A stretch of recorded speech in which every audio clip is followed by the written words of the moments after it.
Vous avez remarqué qu'on ne peut pas rencontrer quelqu'un maintenant, à notre époque, qui vous demande ça va. Alors c'est ça peut aller. Hein, moi, maintenant, je fais pipi toutes les 10 minutes. Maintenant. Oh, ça vous fait rire, évidemment. Le malheur des autres, vous n'avez rien à foutre. Ouais. Mais je me sens bien, j'ai les jambes entre parenthèses, la queue entre guillemets, mais ça va. C'est vrai qu'après un tube de Viagra, j'ai une petite élévation. Ah, une petite élévation de 5 minutes. Faut pas rêver. Avec 2 tubes, je tiendrai bien 10. Ça suffit largement. Et puis si ça va pas, ben je me retire et je fais mon part. Oh, ça peut vous étonner, hein, mais je mords la vie à pleines dents. Enfin, à pleines gencives, parce que il y a longtemps qu'elles se sont fait la malle. Ces saletés. J'ai commencé une analyse sanguine, alors légère trace d'albumine. Du cholestérol, attention, pas le bon, le mauvais. J'ai du diabète, naturellement. C'est le type qui a inventé. Il y a bien un type qui a trouvé ça, parce que le diabète, hein, faut vraiment être fort pour trouver le diabète. D'ailleurs, quand je me promène, tous les chiens du quartier me font la fête. Hein. Et puis j'ai commencé une analyse sanguine, alors évidemment, c'est pas très bon, légère trace d'albumine, du cholestérol. Attention, pas le bon, le mauvais, naturellement, mais ça va, et puis du diabète. Oh, du diabète léger, enfin, tous les chiens du quartier me courent après quand même, mais ça va. On m'a fait tellement de piqûres ce matin que j'ai les fesses comme une passoire. Hein. Mais ça va. Je suis tellement cocu que je suis obligé de me déguiser en voisin pour baiser ma femme maintenant.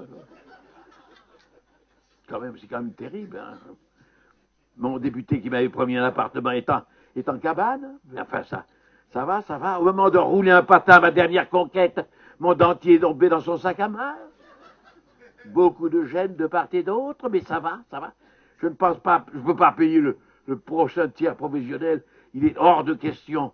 Le deuxième non plus, ni même le troisième, mais ça va. Et puis, je me plains pas parce qu'à partir de 60 ans, quand on se réveille et qu'on a mal nulle part, ben c'est qu'on est mort. Alors ça va. Et puis alors, le principal, c'est tout de même le cerveau. Et alors, de ce côté-là, c'est une horloge, mon cerveau. J'ai une horloge, un coucou suisse. Du reste, toute la famille est fière, c'est que j'ai toute ma tête. Tout marche au poil. J'ai cette chance. J'ai aucune faiblesse. Tenez, par exemple, je sais que je suis sur scène en ce moment. Je le sais. En train de faire un one-man show, je le sais. Et je sais très bien que je suis à l'Olympia de Bordeaux. Une ville magnifique que j'adore, tout près de Belgique. Voilà, et voilà. Très. Oui, tout ça. Tout ça, c'est pas bien gai, tout ça. Hein, c'est vraiment pas bien gai, c'est malheureux. Hein. Mais enfin, c'est comme ça. Hein. C'est comme ça, malheureusement. Hein.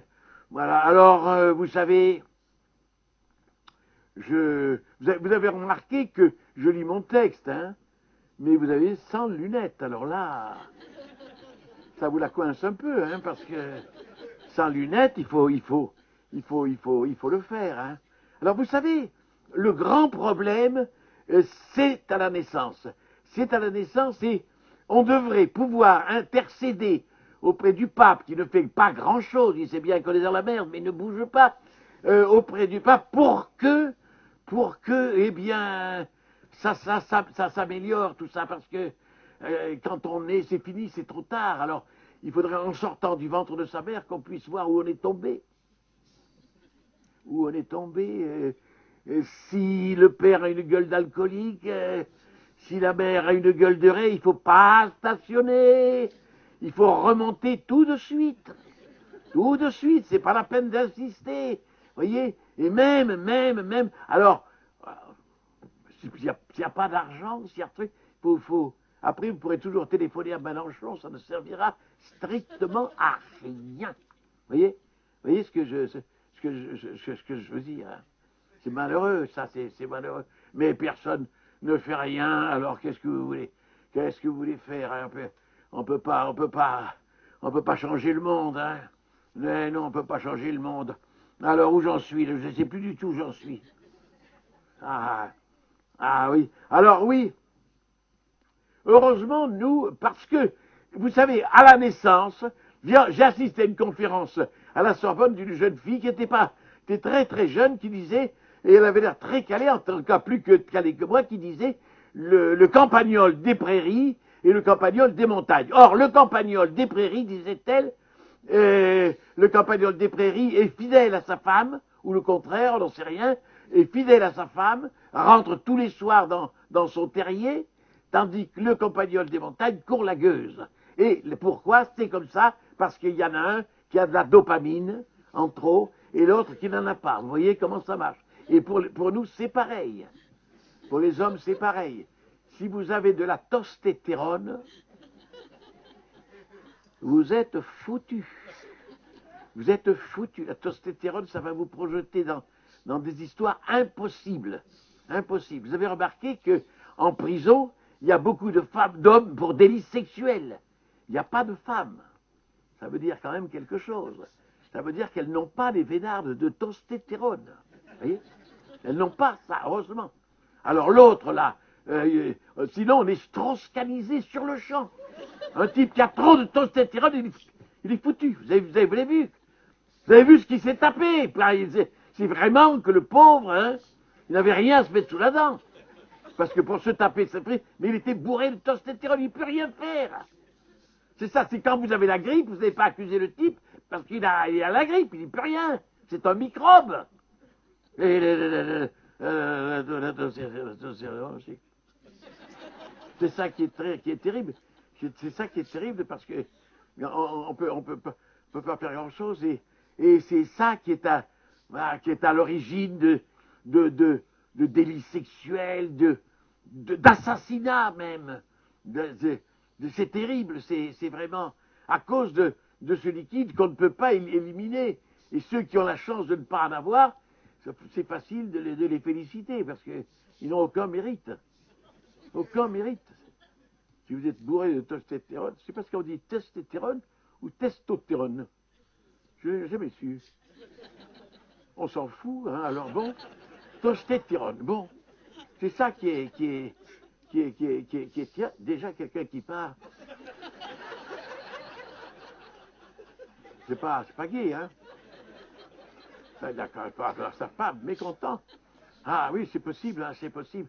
Alors, nous, heureusement, avec mes parents, moi je suis né au Maroc comme mes frères, parce que mon père avait été nommé là-bas, et ça a été dans une famille très bien. Mes parents étaient sourds, mais ils s'entendaient très bien. On a eu vraiment une vie rêvée pendant 8 ans, 9 ans. On faisait des promenades en petitade, on allait à la plage, et c'était le rêve complet. On foutait rien, parce que il y avait le typhus, il ne fallait pas aller à l'école. Alors, brusquement, malheureusement, mon père a été nommé au Havre. Alors ça, le froid, la glace, le brouillard, c'est la merde. Mon père a été nommé là-bas pour agrandir le port, pour faire passer le Normandie. Et nous a fait passer au lycée. Et moi, j'étais... Vous savez, tout ça, c'est des microbes.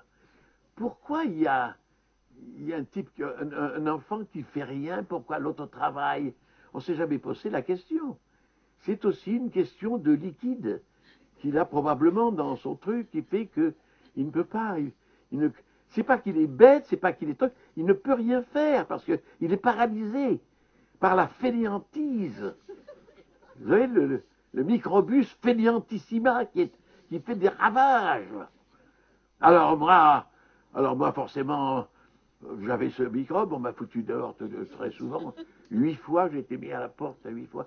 La première fois, il y avait le professeur d'instruction religieuse qui disait, et comme il le savait, j'en sais rien, et à la fin des temps, nous les chrétiens, nous les catholiques, nous serons très beaux. J'avais une gueule épouvantable. J'ai crié miracle, et hop, on m'a foutu dehors. Il n'a pas admis la vérité, c'était évident qu'il avait une gueule de... Vraiment, qu'est-ce que vous voulez qu'il fasse? Alors, heureusement, Mon père a été nommé à Madagascar, il n'a pas voulu nous amener à Madagascar parce qu'il a dit que les études là-bas, c'était pas, alors on nous a fait, et bien nous a amenés à Montpellier, ici. Je suis arrivé à Montpellier. Alors, et il nous a mis dans un très beau collège qui existe toujours. Je crois que c'est avenue de Castelnau, l'abbé Prévost. Vous connaissez? Non, vous n'avez pas le reconnaître. Hein. L'abbé Prévost, mais non, je crois que ça fait faillite ou je sais pas quoi. Depuis que je n'y suis plus, c'est fini, c'est pas la même chose. L'abbé Prévost, c'était magnifique parce que on faisait la récréation autour avec des animaux, il y avait des volières autour des arbres, il y avait des aquariums lumineux, il y avait un petit lac, il y avait des cygnes, il y avait le pavillon des dortoirs, c'était très joli. Le pavillon des réfectoires, la chapelle, il y avait un petit théâtre. Il y avait tout ça, il y avait le pavillon des classes qui était au premier étage.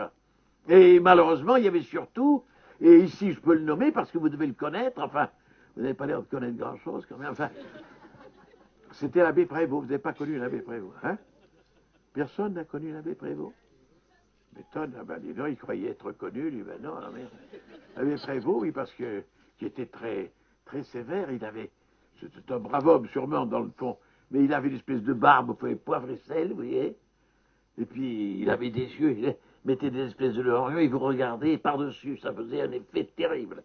Et alors le professeur me dit, Galabru, sortez et allez voir le père.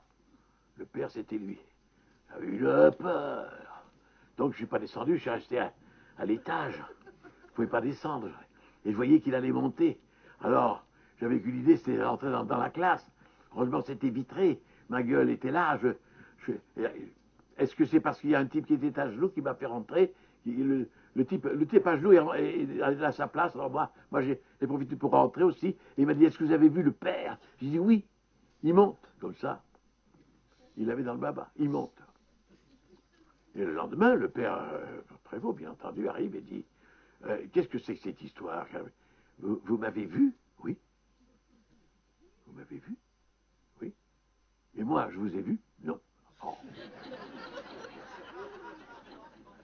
Alors, de temps en temps, heureusement, j'allais chez ma grand-mère qui habitait dans un petit village que vous devez connaître, puisque c'est la région près de l'Odève, près de le Bousquier d'Orbe, ça s'appelait. C'était au bord de l'Orbe, il y avait des mines là, de tout ça. Là, toute la famille était originaire de là. Il y avait mon grand-père qui avait été médecin, son fils était médecin, mon grand-père maternel était pharmacien, et mon grand-père paternel était pharmacien et était médecin. Je suis né dans le médicament, d'où cette légère odeur de médicament que je dégage, d'après-il. Et c'est là que il a connu ma mère, il jouait avec ma mère, là, et enfin, le pauvre, il a eu la guerre, il a eu Verdun, et quand il est revenu, et ma mère ne voulait pas de lui. Elle ne voulait pas de lui, d'après ce que j'ai compris, parce qu'il n'était pas très beau, parce qu'il me ressemblait. Alors, vous voyez, il n'avait pas eu de peau, ni moi. Vous voyez ce que je veux dire? C'est triste dans un certain sens. Et quand il allait la voir, là, en douce, elle se cachait. Il disait, oui, Yvonne, et elle n'était pas là. Et puis, les femmes, c'est pas tout à fait comme les hommes, n'est-ce pas? Les femmes, vous savez que souvent les femmes, elles épousent des types plus vieux qu'elles. 20 ans. Ma femme a 20 ans de plus que moi. C'est marrant, hein? Il ne me serait jamais venu l'idée d'épouser une femme de 20 ans de plus que moi. Eh bien, elle, c'est ça. Pourquoi? On ne comprend pas. C'est la première fois que je la fréquentais, je me dis, mais si elle c'est mon âge, elle va se débiner. Pas du tout, pas du tout. C'est drôle, hein, cette chose-là. Parce que la femme est plus maligne, paraît-il, que l'homme. Elle ne regarde... Bon, le physique, probablement, mais moins c'est-à-dire qu'elle aime bien un beau type, elle n'est pas idiot, mais finalement, le type qui est vilain a sa chance, parce que le raisonnement de la femme est simple. Si j'épouse le beau, il va me tromper. Si j'épouse le laid, il ne trouvera rien dans la journée, il rentrera le soir. Et c'est ce qui se produit. C'est ce qui se produit. Ou alors un type qui a 20 ans de plus qu'elle, vous voyez? C'est très curieux. Parce que l'essentiel pour elle, c'est de faire un enfant. C'est de faire un enfant. Elle ne veut pas être avec un espèce de Don Juan qui ne sera pas là au moment où il faut. Tandis que le vieux type, il est toujours là, gentil, d'accord. Vous voyez, c'est ça. C'est très curieux, ces choses-là. Alors, ben moi, j'avais 20 ans de plus que ma femme. Hein. Quand je me dis, si elle sait mon âge, j'étais embêté parce que si on allait à l'hôtel, tout ça, j'avais peur qu'elle voie sur le truc que j'avais 20 ans de plus, vous voyez. Ah, j'étais emmerdé. Hein. Non, ça, je n'ai pas du tout. Au contraire. Elles sont comme ça. Et elles préfèrent. Oui, parce que ça, c'est un médecin qui l'a écrit dans un livre. La femme, vous allez voir, a l'instinct de nidification. Elle veut faire son nid, la femme. Vous voyez? Donc, elle a l'instinct de ça. Elle veut donc que l'homme la protège. Vous voyez, qu'il gagne de l'argent, bien entendu. Plus il en a, mieux il est beau, hein, mieux il est beau. Vraiment, c'est pas compliqué à comprendre. Hein. Et ça marche comme ça. Tandis qu'un petit jeune homme, un truc comme ça, c'est pas stable. Alors, elles veulent un type comme ça, un type plus âgé, un peu chauve, un peu... avec mon frère, on était très surpris parce que on avait remarqué une jeune fille de nos amis, là, comme ça, qui était très belle. Et quand on a vu ce qu'elle a épousé, un type tout chauve, qui avait un air con, qui avait 20 ans de plus qu'elle, ben, il est folle. Alors que nous sommes là. Vous voyez, toutes ces choses-là, c'est très... Donc la femme est supérieure, elle veut faire son nid, elle a l'instinct de nidification. D'abord, ce qui compte, c'est l'enfantement, voilà ce qu'elle veut. Et c'est pour ça qu'elle choisit ce genre de bonhomme. C'est pas con du tout comme raisonnement.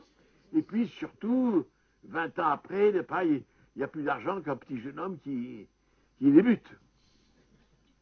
Je vois qu'il y a un silence là parce que ça vous gêne un peu quand même. C'est pas loin d'être vrai, hein. Oui, vous voyez, comment ça... Bon, alors, c'est comme ça que j'ai eu ma chance, moi. J'ai eu ma chance comme ça, mon père aussi. Finalement, on s'est très bien mariés.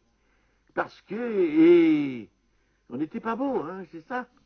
Et tous les types qui étaient beaux, ils vont de l'une à l'autre, vous voyez, ça, c'est pas désagréable non plus pour eux.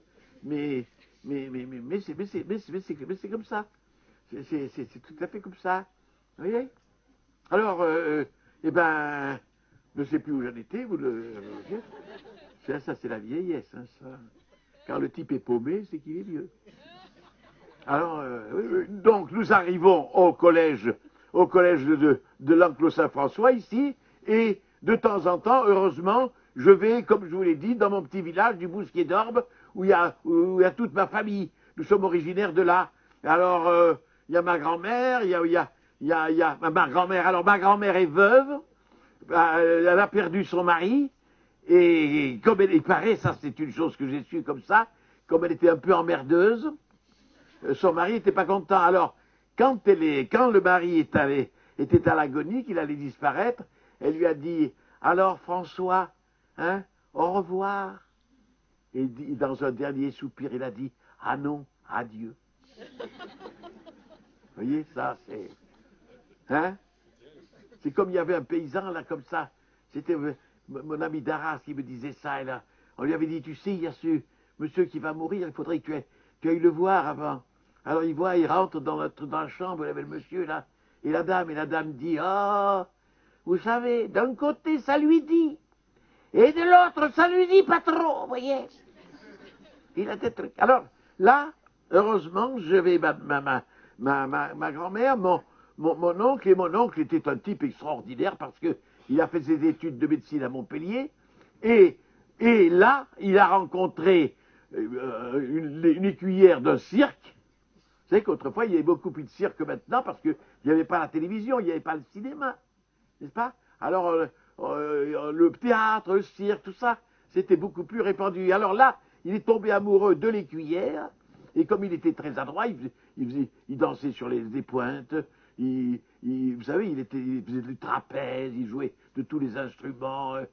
C'est ça, il était tombé là dans ce cirque. Et il avait un sketch qui me paraissait drôle, mais je n'ai jamais osé le dire, ce sketch, parce qu'on me disait toujours, non, non, non, on n'est pas là pour raconter des bêtises, non, non, non, écoutez. Alors, comme je profite que je suis seul pour vous le dire, vous voyez, ce sketch, ce monologue. Alors, il parlait comme les clowns, hein, c'est parce qu'ils parlent haut, les clowns. Alors, tu vas à la chasse? Oui, tu es allé à la chasse? Oui. Et où tu es allé à la chasse? Tu es allé à la chasse en Afrique? Oui. Alors, tu as chassé le lion? Oui.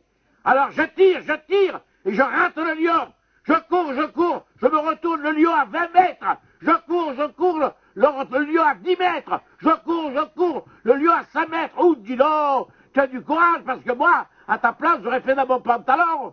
Et sur quoi tu crois qu'il a glissé, vous voyez? Non, c'est pas très fin. C'est pas très fin, c'est pour ça qu'on me disait de ne pas le dire, mais enfin... Évidemment, c'est... J'ai honte maintenant, vous voyez, parce que... Sérieux, hein, j'ai honte maintenant, qu'est-ce qui m'a pris de dire ça? Glisser sur une merde et puis vous le dites. Hein, c'est vrai, c'est pas terrible, hein, quand même. Bon, alors, cet oncle était merveilleux parce que il faisait avec moi il faisait des visites quand j'allais au Bousquet d'Or. Il était le médecin, alors on allait dans des visites. Alors, on allait dans des petits coins, des petites, vous savez, des petites fermes isolées. Alors, on rentrait là-dedans. Moi, il me faisait rentrer avec lui. Alors, une fois, je me rappelle, on a monté un long escalier, puis on rentre, la cuisine était toute noire, parce qu'ils font tout dans la cuisine. Et là, il y avait un monsieur qui était très mal en point. Et alors, qu'est-ce que la fermière, là, elle était embêtée, elle disait, alors le type était dans le lit, c'était pas un bon spectacle. Alors, docteur, vous savez, c'est l'accent de là-bas, docteur, vous croyez qu'il va s'en sortir? Et mon oncle était solide comme un rack. En descendant l'escalier, j'ai dit, tu crois qu'il va s'en sortir? Mort demain matin. Attention. C'est mon oncle qui parlait comme ça. Mort demain matin. Voilà. Et puis alors, il y avait ma tante. Alors, ma tante, elle était très agréable, c'était la sœur de ma mère, elle était très agréable parce que elle était très cultivée, vous voyez, elle était passionnée de théâtre, passionnée de musique, tout ça, et il n'y avait pas de télévision en ce moment, mais elle avait un phono, et elle avait des disques classiques, de type de la comédie française, vous voyez, c'était très intéressant. Et alors, elle m'initiait, puis elle me dit, tu as l'air de t'embêter, mon pauvre petit, tiens, lis ça. Et elle me tend un livre, c'était les mémoires de Sacha Guitry. Et c'est là que ça m'a sauvé. En classe, les professeurs étaient incapables de m'intéresser. Et là, ce type, en un livre, m'a donné toutes les révélations. Je suis passionné pour la littérature, pour le théâtre, pour Molière, pour des peintres, pour des musiciens. Vous voyez, brusquement, cet homme m'a ouvert tout un horizon. Et puis en plus, il était très drôle. Il avait 12 sixièmes, ça me plaisait beaucoup. 12 sixièmes, moi j'en étais qu'à ma troisième. Je le trouvais minable. Formidable, ça. Alors, on le mettait à la porte, bien souvent. Et alors, le père, qui était un très grand comédien, allait voir le supérieur, il disait, qu'est-ce que vous voulez? Si vous n'êtes pas content de lui, ben, mettez-le à la porte. Ben oui, disait le directeur, je voudrais bien, mais il faudrait d'abord qu'il rentre. Vous voyez, c'était des gens assez extraordinaires. Alors, oui, et alors, vous savez qu'il y a des petits jeunes gens maintenant qui parlent comme Claude François, ils se déguisent comme Claude François, ils s'habillent comme Claude François, ou Johnny Hallyday, il y en a beaucoup. Ils se croient, ils finissent par s'identifier. Et moi, j'ai fait ça avec Sacha Guitry. Alors, comme il avait des manchettes jusque-là, je tirais sur les manchettes, petite chemise que me donnait ma mère, c'était difficile. Et puis il avait des bagues, vous voyez, il avait des bagues. Il y avait des bagues que j'ai achetées à 20 francs à Monoprix. Ben lui, ça déteignait, c'était dégueulasse, parce que c'était du vieux cuivre. Lui, il avait des belles glaces, des des beaux bijoux. Et alors, je parlais comme lui tout le temps, vous savez. Ah, mon Dieu, vous voyez, tout le temps comme ça. Mes parents me disaient, il est fou. Ah, mon Dieu, ça y est, là, voilà, le taxi s'arrête, la porte s'ouvre, je vois s'essouiller sa jupe. Ah, merde, c'est un curé. Ah, oui. J'aimais beaucoup ça. Galabru sortait. Ah, si c'était ça la liberté, nous étions libres. Ah, Galabru zéro. Ah, partir de zéro pour n'arriver à rien. Mon Dieu, quelle carrière. Vous voyez? Très, tout le temps je parlais comme ça. Galabru sortait. Ah, que c'est méchant. Alors ce type m'a et ce type m'a permis de passer mon bac parce que je me suis intéressé à tout ce dont il parlait, à la littérature. Vous savez, ce sont des gens, ils vous parlent tellement bien, ces gens, ils vous donnent le goût. Il faut comprendre pourquoi on aime cet auteur ou ça, c'est très bien foutu, cette espèce d'initiation par des gens comme ça. Ça a été extraordinaire, hein. Alors, évidemment, je rentre de nouveau au collège. C'était pas amusant, j'étais pensionnaire, hein. Et alors là, nous sommes là sur le terrain, là où on était, parce que à 200 mètres d'ici, c'est ça que ça s'est passé. J'avais un copain qui s'appelait Abbé. Ben, je crois qu'il est mort, le pauvre Abbé. Et il avait une façon de parler très particulière. Il soufflait. C'est très drôle comme il parlait. Eh bien, Abbé, votre version latine. Eh bien, vous voyez, soufflez. Je ne l'ai pas fait. Zéro, c'est vache. Abbé, alors, votre préparation latine. On avait une préparation latine. Première nouvelle. Zéro, c'est vache.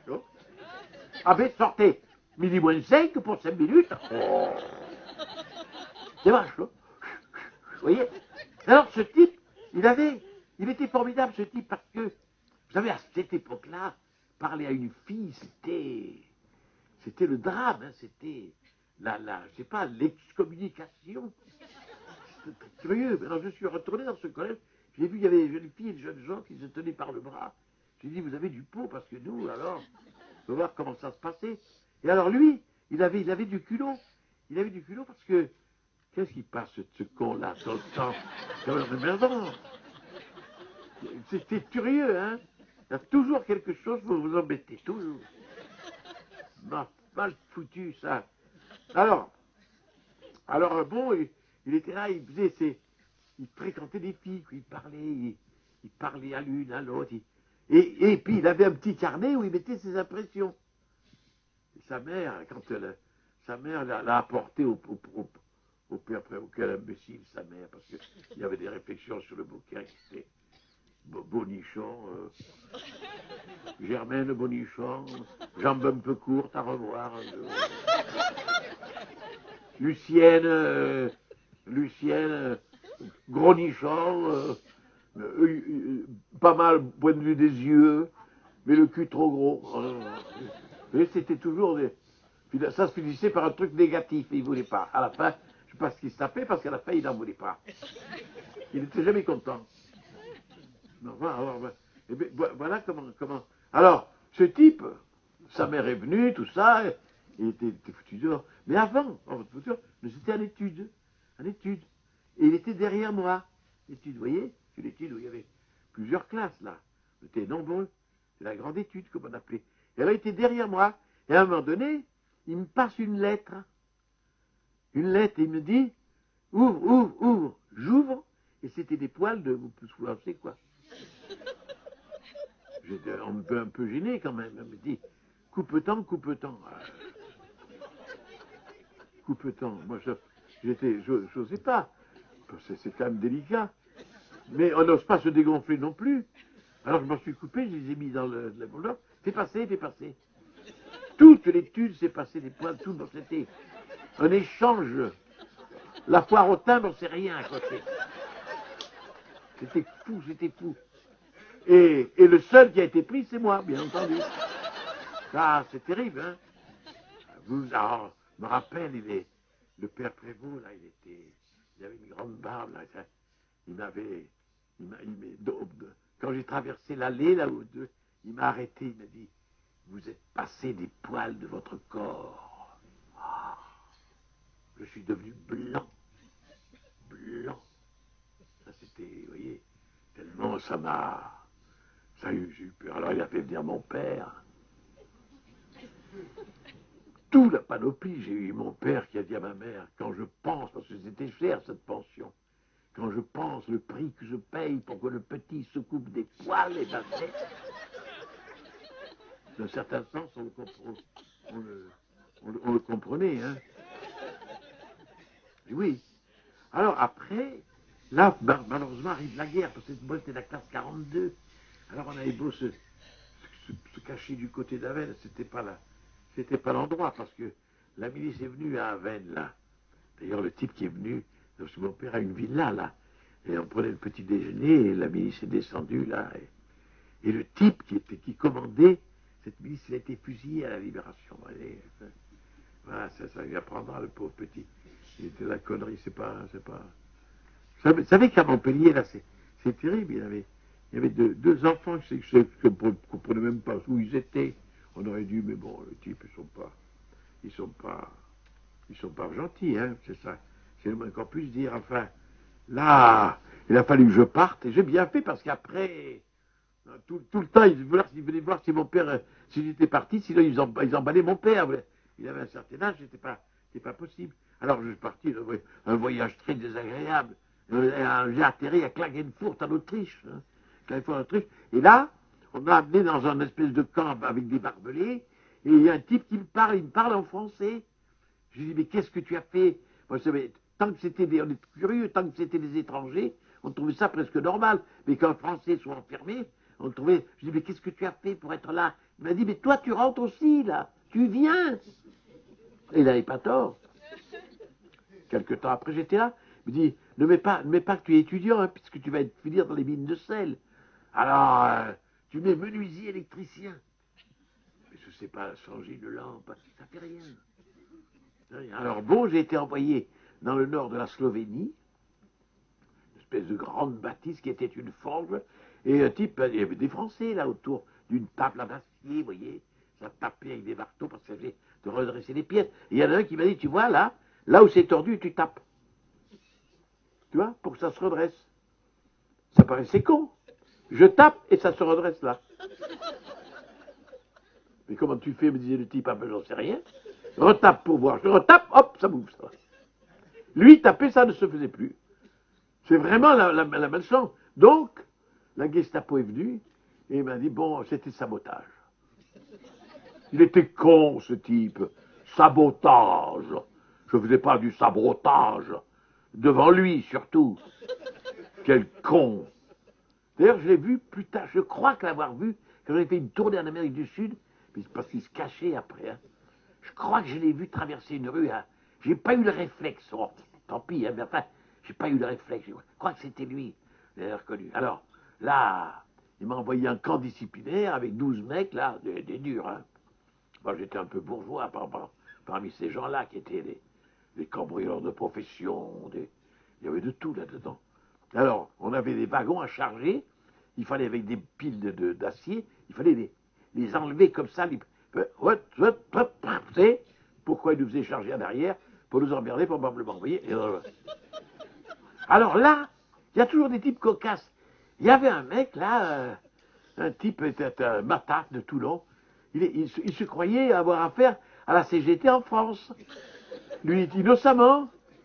Alors il dit, nix bleu de travail, nix arbeit. N'est-ce pas? Pas de bleu, pas de travail. Oh là là. Le type, il n'est pas devenu fou, le mec, là. Le Verchouze. Alors il s'est bien gueulé, le Verchouze, machin. Et l'autre lui dit, au lieu de s'énerver, doucement, collègue. Oh là là là. Doucement, collègue. On a été foutus en tôle. Nous, on n'avait rien dit. C'est pas là qu'il y avait. Alors, c'était une prison en pente, alors on se réfugiait en haut, mais on glissait. On glissait, c'était terrible quand on glissait, parce qu'on prenait le volet en bas, vous voyez. Alors on essayait de remonter, on ne pouvait pas s'apatiner. Et tant qu'on ne pouvait pas monter, il tapait le type. Ça faisait quand même de trucs. Alors on m'a dit, tu vas t'en sortir d'une façon simple, ne te coupe rien, parce qu'après la guerre va finir, tu auras un membre de moins. C'est vraiment con. Alors, tu vas te taper avec une petite cuillère, il faut connaître tout ça. Hein. Ça peut nous servir encore, parce qu'on ne sait jamais. Tu te tapes là pendant des heures, là. Ça va enfler. Ta main va enfler. Et puis tu te tapes aussi sur le pied, à la jointure, vous voyez, entre le pied et le tibia. Tu tapes pendant 2-3 heures. Hein. Tu vas voir, ça enfle, ça enfle, ça enfle. Ça enfle, ça enfle. Très bien. Hop, hôpital. Je rentre à l'hôpital, je me suis couché là. Mais c'est le 20 juillet, l'attentat contre Hitler à cette époque-là. Et brusquement, je couché tout nu, parce qu'on n'a pas de pyjama, on n'est pas au Gloria. Hein. On m'enlève le truc, je vois c'était une jeune fille splendide, qui était habillée comme les Russes, vous voyez, une étoile russe, le truc. Et elle me dit, allez, comme en 14, vous voyez, parce que les Français, on avait une réputation de 14-18, on avait gagné. Alors, on en était loin, hein. Allez, comme en 14. Il a fallu partir, il a fallu se mobiliser. Je suis commencé à me...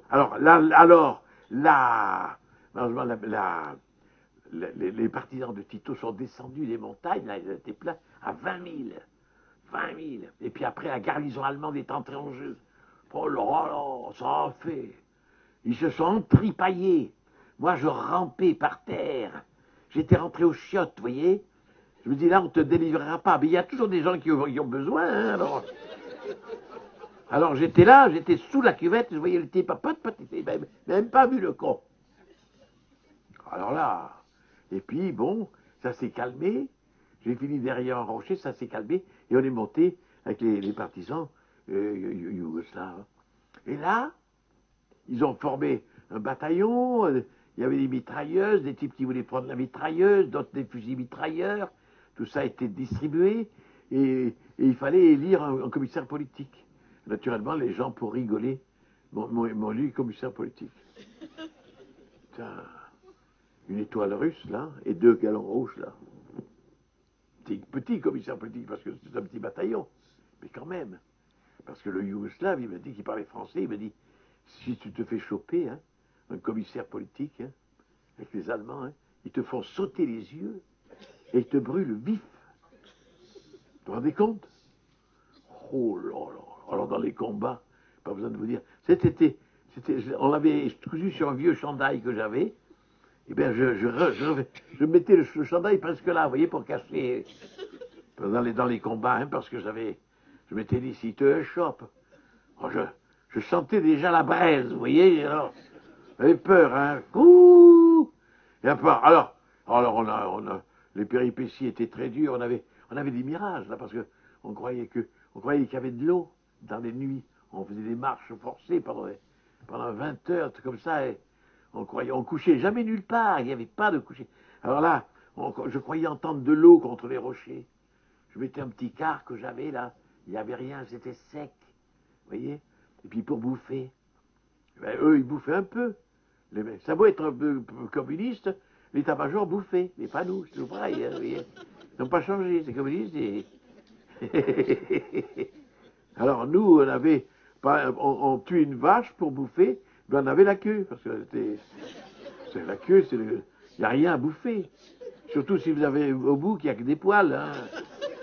Alors, on crevait de faim, littéralement. Heureusement, la guerre s'est terminée, les Russes sont arrivés, puis après, c'était l'armée d'occupation française. Alors ça, j'avais connu des soldats là normaux, mais là, les types de chocs, hein, des chocs. Oh là là. Alors là, c'était, vous savez, ils ne faisaient pas la toilette séparément avec des grandes toilettes ou au bord de l'eau, là, vous voyez. Ils chantaient une chanson qui était complètement con, mais que je me souviens. Dans le cul, dans le cul, dans le cul, ils auront la victoire. Dans le cul, toute espérance de gloire. Allez, hop, hop, le jet d'eau. Et on les lavait comme ça. tous en rang, tous le jet d'eau. Quand c'était fini, ils séchaient sans rien, truc, dans le cul, repartaient. Ça m'a frappé, je me dis, tiens, voilà l'armée, quoi. Et puis, on est rentré en France, alors, on a eu un avion qui nous a amenés jusqu'à Strasbourg. À Strasbourg, on était dans le train, on a pris le train, on arrive à Paris, et là, il y a eu des interrogations. Il y a eu des interrogations, là, parce que là, il y avait des types du deuxième bureau, parce qu'il y avait des types des collaborateurs qui se glissaient, là, vous comprenez, il fallait faire gaffe. Alors, là, bon, on a été libérés, on m'a donné 500 balles, mais j'avais rien pour m'habiller, j'avais déshabillé un mort pour m'habiller, vous savez, c'était sale, j'avais une veste en cuir, là, du mauvais cuir, qui était tout arraché, j'avais un pantalon kaki dégueulasse, et des chaussures en caoutchouc, j'avais pas de bas, vous voyez, et moi je me promenais rue de Passy, comme ça, fier comme Artaban. Alors les gens, il y avait des gens gentils, des dames, donnaient 2 sous, 5 sous, 1 franc, vous voyez. Oh, jamais beaucoup, mais enfin, ça consolait. Puis enfin, et alors là, j'apprends que mes parents ne sont pas là. Ils sont pas là, malheureusement. Je croyais qu'ils étaient à Paris, ça m'aurait arrangé pour mon théâtre, ils sont pas là. Ils sont à Lyon, ils sont toujours à Lyon. Et alors je suis obligé de prendre le train, d'aller à Lyon, je retrouve mes parents. Ma mère, mon père, il y avait 2 ans qu'on ne s'était vus. C'était donc un moment d'émotion, il y avait mon frère, tout ça. Et on n'était pas loin des grandes vacances. Vous savez, on passait nos grandes vacances à Avène, là, quand on allait toujours là, dans le petit moulin que mon père avait, là, au bord de l'eau, c'était très agréable. Et j'étais très content de retrouver cet endroit. On allait à la pêche aux écrevisses, tout ça. C'était vraiment la fête. Et donc, mais moi, je voulais faire du théâtre, alors il fallait que j'aille au conservatoire, c'était à Paris. Je disais rien, mes parents se doutaient qu'on ne se parlait pas. Et mon père me dit, voilà, je suis nommé à Marseille et je vais te mettre à la faculté de droit, hein, et tu peux te mettre comme ça au contentieux. Contentieux chez Schneider. Contentieux, je ne sais pas ce que c'était le contentieux. Même maintenant, je ne sais pas ce que c'est le contentieux. Hein, les parents connaissent mal leurs enfants. Oser me foutre au contentieux, j'aurais foutu la boîte en faillite. C'était tout craché. Enfin, là, c'était pas 18 ans, la majorité c'était 21. J'ai entendu que d'avoir 21 ans, là, en octobre. Je suis parti. Quand je suis parti, ça a été terrible parce que ma mère voulait pas me dire au revoir. Alors, elle faisait des frites à la cuisine et elle pleurait en faisant les frites. Et ses larmes tombaient, vous voyez, dans la poêle. Et ça faisait psh. Chaque fois qu'une larme tombait, psh. Vous voyez, ça me fendait. Quand je pensais à mon père qui allait bouffer ça, évidemment. Vous voyez? Puis mon père est arrivé, il a levé les bras, comme truc, et puis, bon, j'ai pris le train à la gare Perrache, et puis, mais tout le temps du train, je me rappelle cette obsession de voir ma mère qui pleurait, et d'entendre là, psh, ça se mêlait au bruit du train.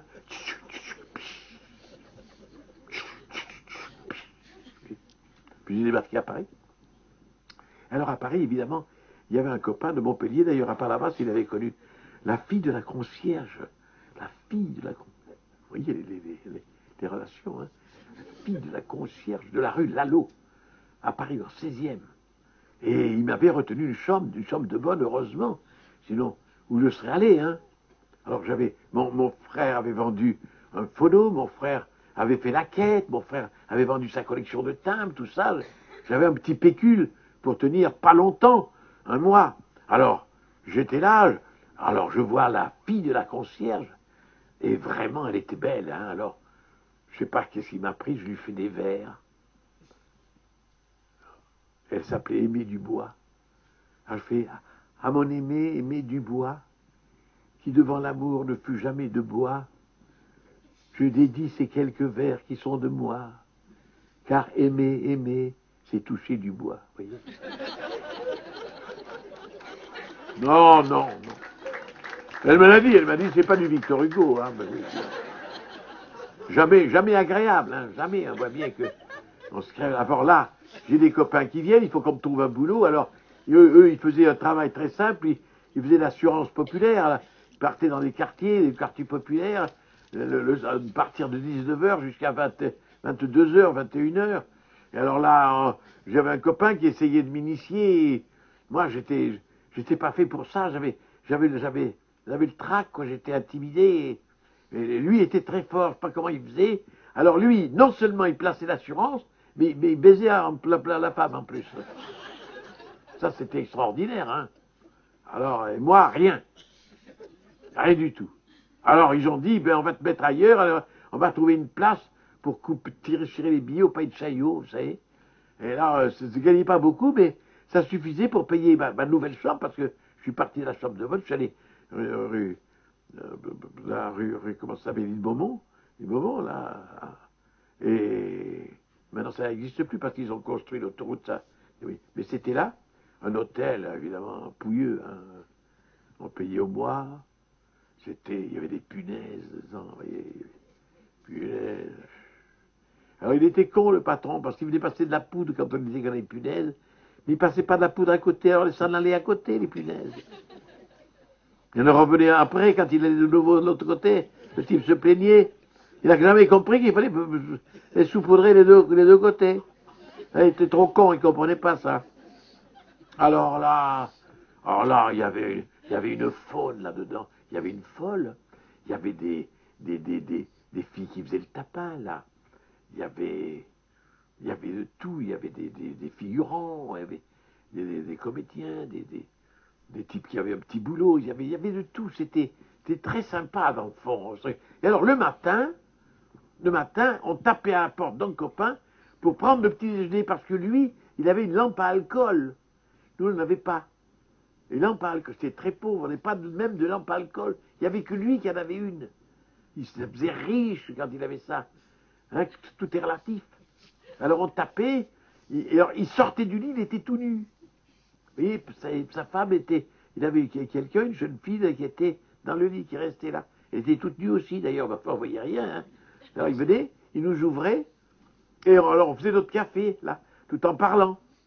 Et puis alors un matin, ça c'est terrible, hein, un matin, on tape à la porte, il croit que c'est nous, il vient, il ouvre, et c'était un monsieur, le père de la fille.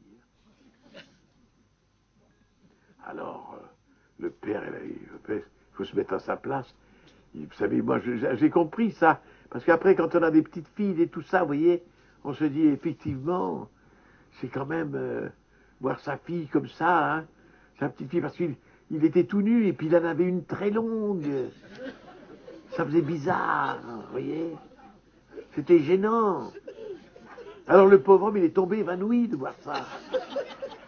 Alors on l'a assis, on a mis le dos contre le lit pour le réconforter.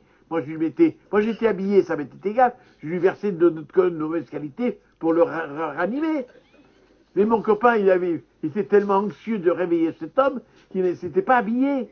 Alors dès qu'il se réveillait, le type il revoyait ça avec ce truc très long, il tombait hop, alors de nouveau, il tombait évanoui de nouveau. Vous voyez, c'est terrible, hein. Il tombait évanoui. Alors bon, pas comment ça s'est dépatouillé, mais moi aussi j'ai eu ma chance. Enfin ma chance, c'est jamais complet parce que j'ai eu ma chance parce que une nuit comme ça, je me réveille dans mon lit. C'était 2h du matin et je vois deux types dans mon lit. Ah, mais qu'est-ce que vous faites là? Ah, mais c'est monsieur machin qui nous a dit qu'on pouvait se mettre là. Ah, ben il est culotté. Eh oui, c'est comme ça. Et alors, bon, j'ai osé rien dire. Je n'allais pas les mettre à la rue. Et puis le lendemain, ou sur le lendemain, je sais pas, il y a eu une fille. Là, j'ai même pas dit pourquoi, j'ai rien dit. Là, j'étais bien content qu'elle soit là. Hein. Elle était mignonne comme tout. Alors, évidemment, peu à peu, oui, peu à peu, comment, un peu émoustillé, quoi. Peu à peu, ça. Oui, mais bon, cette fille, elle était très mignonne, très mignonne. Elle avait des yeux verts, vous voyez. Oh, dans la nuit, ça faisait un effet terrible, vous voyez. Mais c'est après, quand on a voulu, vous voyez, faire quelque chose, on n'a pas pu, parce qu'elle avait un gros ventre, ça, j'avais jamais vu ça. Vous voyez, c'est une surprise, hein. Et moi aussi, au feu d'enfant. Donc on ne pouvait pas. On ne pouvait pas aboutir. On était là au-dessus, comme ça faisait ça. On n'arrivait jamais à aboutir, quoi. C'était très gênant. Vous voyez, poum, poum, poum, et c'était quand même emmerdant. Hein. Alors, et puis alors, elle était intéressée, bien entendu, parce qu'elle n'avait pas de truc pour moi, elle s'en foutait.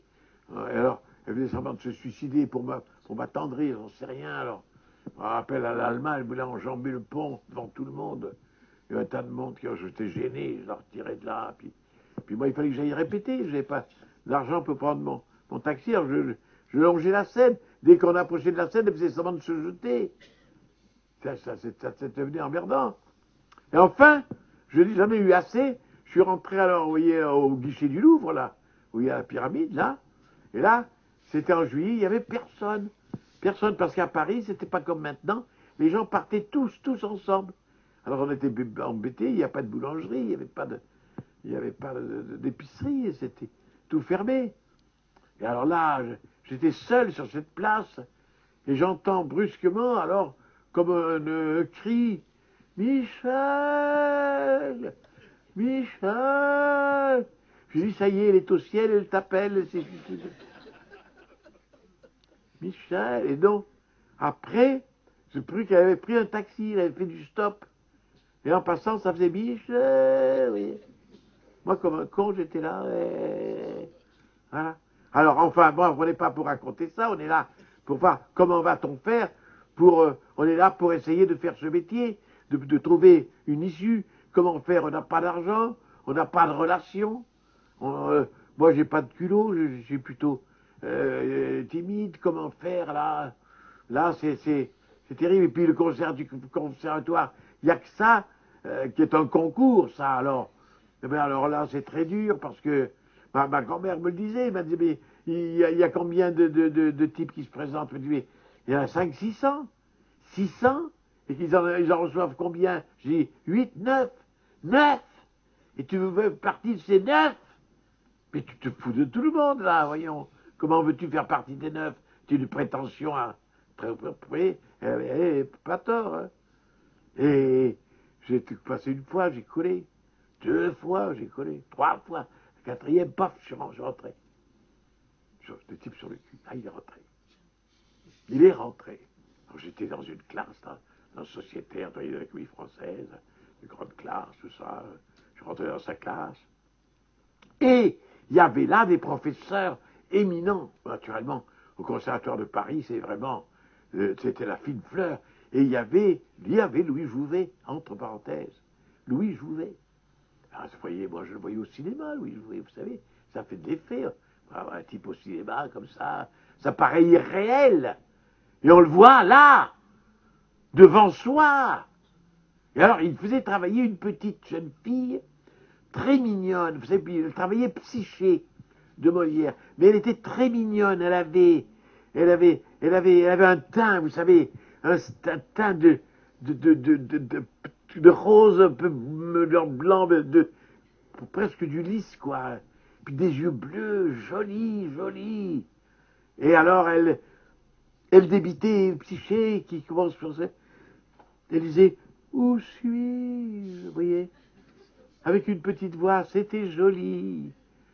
Où suis-je, vous voyez. On avait de leur dire, mais chez moi, ma petite, viens. Où suis-je? Et Jouvet, au conservatoire, et pas pour longtemps. Merde, le type ne rigolait pas, hein. Moi, j'avais pas. C'était parce que Jouvet, lui, il avait une manière de parler comme ça, c'était drôle. D'ailleurs, il y avait beaucoup de comédiens qui avaient des façons particulières de chacun sa personnalité. Maintenant, il y en a plus. Il y a des bons comédiens, mais il n'y a plus de façon de parler spéciale comme ça.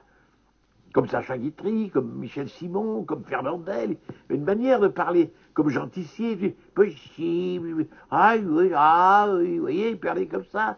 Ou Saturnin Fabre. Ah, quel est le con qui a écrit ça? C'est moi. Vous voyez, une façon de parler très spéciale. Et là, Jouvet avait pas comment, on dit qu'il bégayait, hein, que pour coincer son truc, il essayait comme ça, vous voyez, pour essayer de choper la phrase. Alors là, il avait François Perrier dans sa classe, Et il dit à François Perrier, qui venait de passer une scène, si Molière te voyageait comme ça, il se retournait dans sa tombe. Et François Perrier lui a dit, vous jouez ce soir, il s'en mettra en place. Oui. T'es emmerdé. Il avait du culot. Et puis une autre fois, c'était au bistrot, alors, il était au bistrot et il parlait avec un espèce de mec, là, qui disait, mais qu'est-ce que c'est que, il bégayait, vous voyez. Et Jouvet avait eu la prostate ou des ennuis, il parlait comme ça, et alors ce type, il disait, mais qu'est-ce que c'est que la prostate, hein? C'est épicé comme tu parles. On ne peut pas définir la prostate mieux que ça, hein. Épicé comme tu parles. Ah, et puis une autre fois, ça c'était à Foison, une autre fois, comme ça, il y avait une petite jeune fille. Alors, parce que le théâtre, c'est pas le cinéma, hein. Au cinéma, vous pouvez, c'est ce qui se produit d'ailleurs, ils prennent une petite jeune fille, il y en a qui sont vedettes maintenant, je ne me rappelle plus, celle qui a créé la boum, là, c'est une fille, elle a été choisie comme ça, au lycée, dans un collège. Puis après, bon, la truc a eu du succès, donc elle en profite et elle devient truc. Mais sinon, c'est-à-dire qu'au théâtre, on ne peut pas faire ça. C'est beaucoup plus dur que ça. Tandis qu'au cinéma, dans la journée, vous finirez bien, au bout de 3 heures, par parler à peu près juste à la phrase. Hein. C'est ça. Hein. Alors là, c'était comme ça. Donc on était très embêtés. Elle était mauvaise, elle était dans son cours, et il l'avait vidée. Elle avait vidé, mais elle avait fait du cinéma dans un film où elle avait brillé. Alors, ça avait un certain succès. Alors, Jouvet, il lui tend la main pour lui dire bonjour.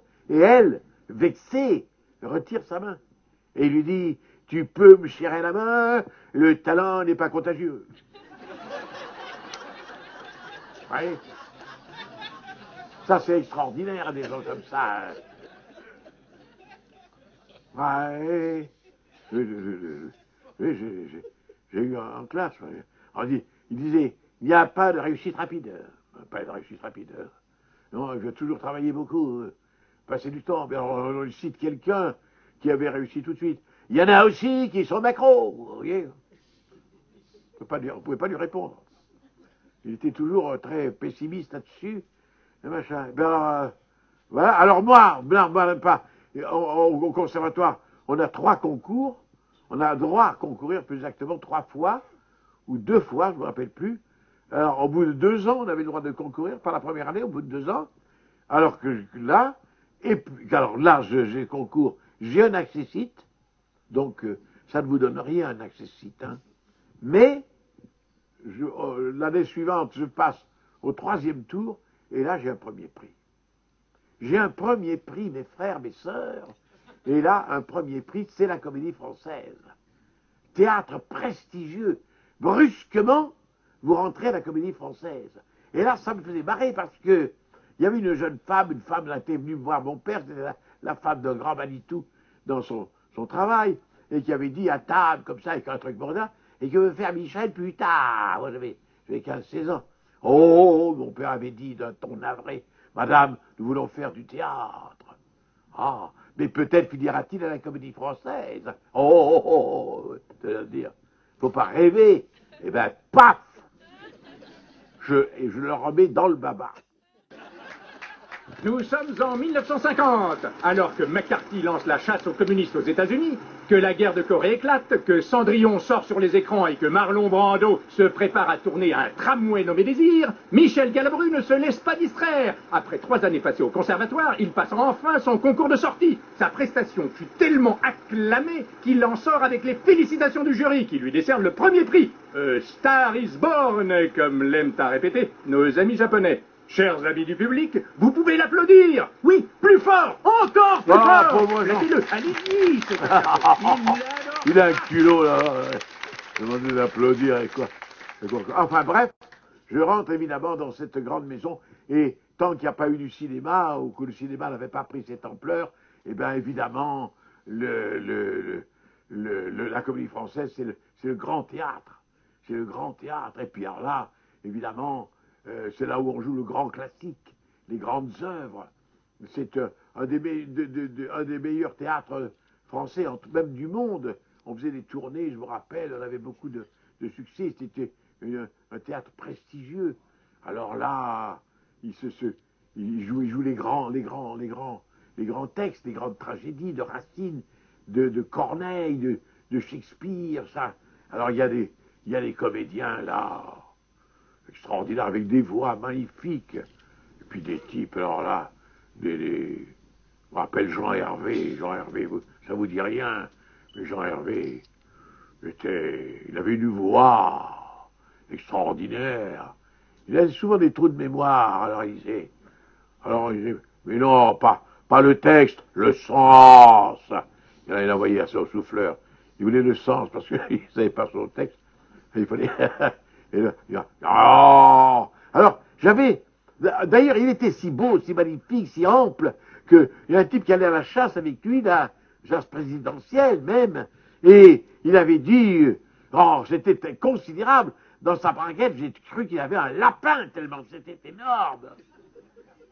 Vous voyez? Très beau comme type. Et puis il y avait de ces femmes avec des culs montés sur roulement à billes. Taf, taf, taf, taf. Vous voyez? Des seins extraordinaires, des beautés. Alors là, moi j'avais un phono comme ça, un truc, parce que je faisais ça dès le début. Même à Lyon, j'achetais des disques classiques comme ça. Et j'avais le Britannicus, avec Madame Second Weber. Parce que, à un moment donné, je dis Madame Second Weber, mais à un moment donné, vous savez, les hommes politiques s'approvisionnaient, pardonnez-moi l'expression, au point de vue d'âme, d'abord à l'opéra. Les petits rats de l'opéra, on voit des tableaux qui représentent des danseuses et puis des vieux messieurs. Après, maintenant, c'est le cinéma. Mais à un moment donné, ça a été la comédie française. Et là, il restait encore des dames qui s'étaient mariées, qui avaient fait une fin, qui étaient maîtresses, mais là, s'étaient mariées. Et il y avait Madame Bretty. Madame Bretty était une très grande bonne femme, Madame Bretty. Elle avait épousé Georges Mandel, le ministre de l'Intérieur, qui a été assassiné à la Libération. Et elle jouait Madame Sans-Gêne. Comme elle était très forte, on l'appelait Madame Sanguine. Vous voyez? Madame Bretty, vous savez, elle avait des seins, c'était. Mais où elle les mettait, on se le demandait, quoi. C'était énorme, énorme, énorme, énorme. Et il y avait aussi Vera Corren, c'était un espèce de très riche industriel qui s'en accommodait. Il y avait Yvon Delvaux, il y avait Germaine Rouher, tout ça, ça ne vous dit rien, mais c'était des femmes de ministres très connues. C'est comme maintenant, si on vous citait Valls ou je ne sais pas quoi. C'était des gens de cette sorte, quoi. De cette sorte. Alors là, j'ai un disque de classique de Britannicus. Alors, avec Hervé. Alors, on ne peut pas jouer, vous comprenez, le classique, théâtre classique, Racine, Molière, comme on joue sur les boulevards, une pièce de boulevard, même dramatique, c'est pas possible.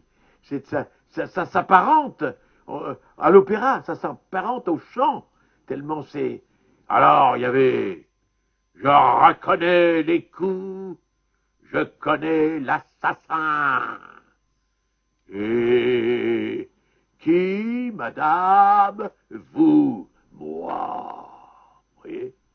Voilà les soupçons dont vous êtes capable, les points de forfait dont je ne sois coupable, et si l'on veut écouter vos discours, ma main de Claude même aura tranché les jours. Son fils vous était cher, sa mort peut vous confondre, mais les coups du destin, je ne puis pas répondre. Vous voyez, c'est magnifique. Je ne sais pas si vous appréciez. Magnifique. C'est des vers magnifiques.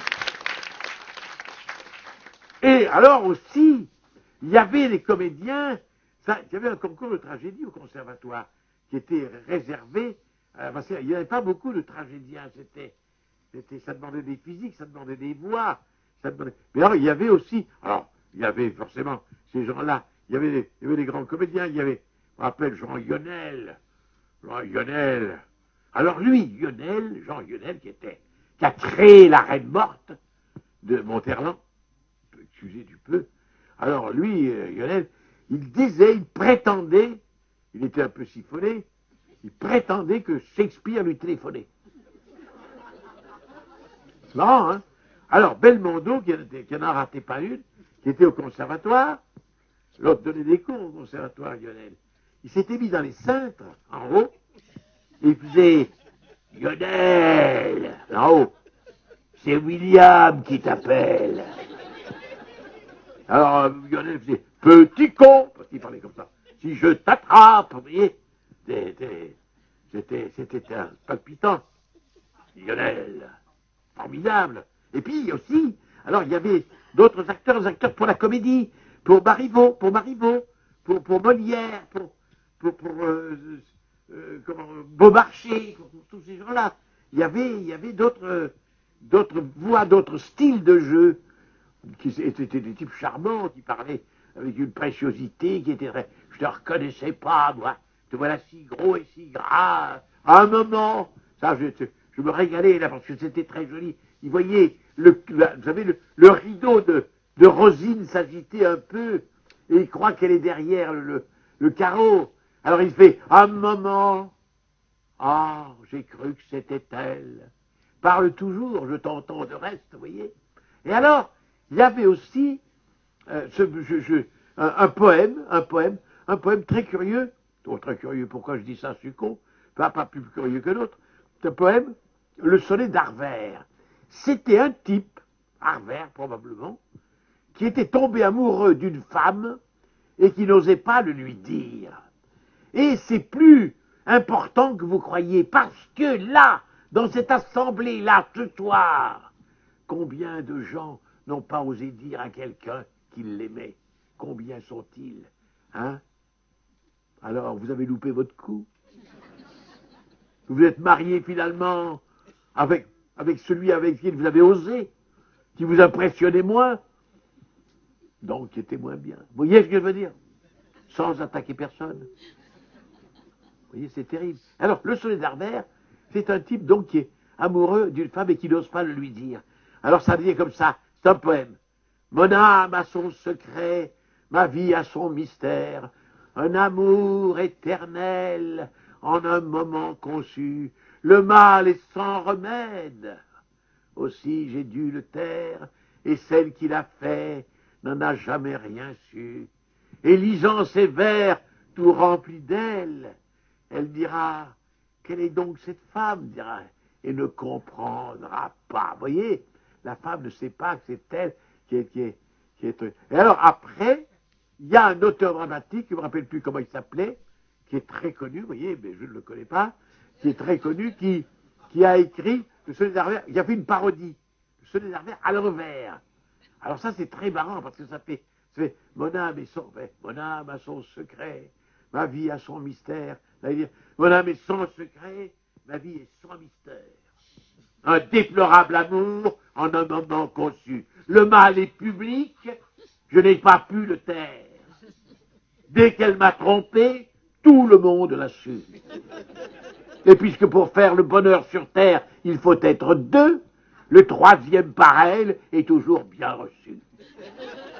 Et lisant ces vers tout remplis d'elle, elle dira, quelle est donc cette femme, et ne comprendra pas. Non, je connais cette femme, pas pareil, et n'insistera pas. Vous voyez, c'est joli. Et il y a une descendante de cette dame, parce que elle m'a entendu dire ça, et elle m'a écrit très gentiment, disant, voilà, je suis une descendante directe, vous voyez, de cette femme, ça va, voilà. Ben oui, c'est quand même intéressant, on rencontre du monde, quoi. Elle est très jolie, d'ailleurs, cette femme, en plus, qui m'a dit ça. Enfin, j'ai téléphoné un coup, ça vaut le coup, quoi. C'est vrai. Alors, moi, je suis au Français, là, je suis pensionnaire. Alors, on est mal payé, pensionnaire, mal payé. On a le SMIC, c'est ça. C'est extraordinaire, on est quand même à la Comédie Française, les gens vous disent, vous êtes dans le premier théâtre français, et on a un théâtre, on a un salaire de SMIC, c'est quand même pitoyable. Et puis, ma femme ne travaille pas, il faut subvenir à deux. Le chat est malade, il est tuberculeux. Tous les matins, je l'amène chez le vétérinaire, et paf, la piqûre, et paf, le pognon. Vous voyez? C'est ça, alors.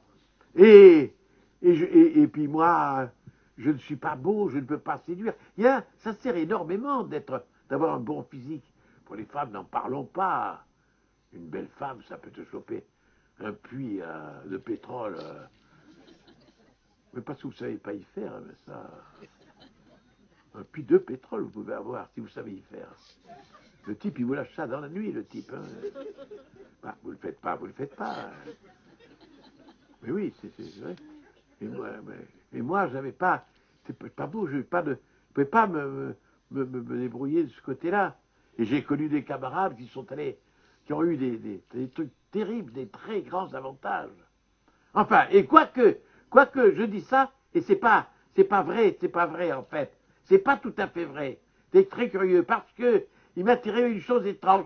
Nous étions, c'est longtemps, j'étais plus jeune, j'étais pas au Français, j'étais au bord du lac de Bourget avec mon frère, dans un maillot de bain, comme deux jeunes gens, et brusquement, on voit arriver une superstar, un peu chapeau, tout à l'époque, qui arrive là, qui me regarde.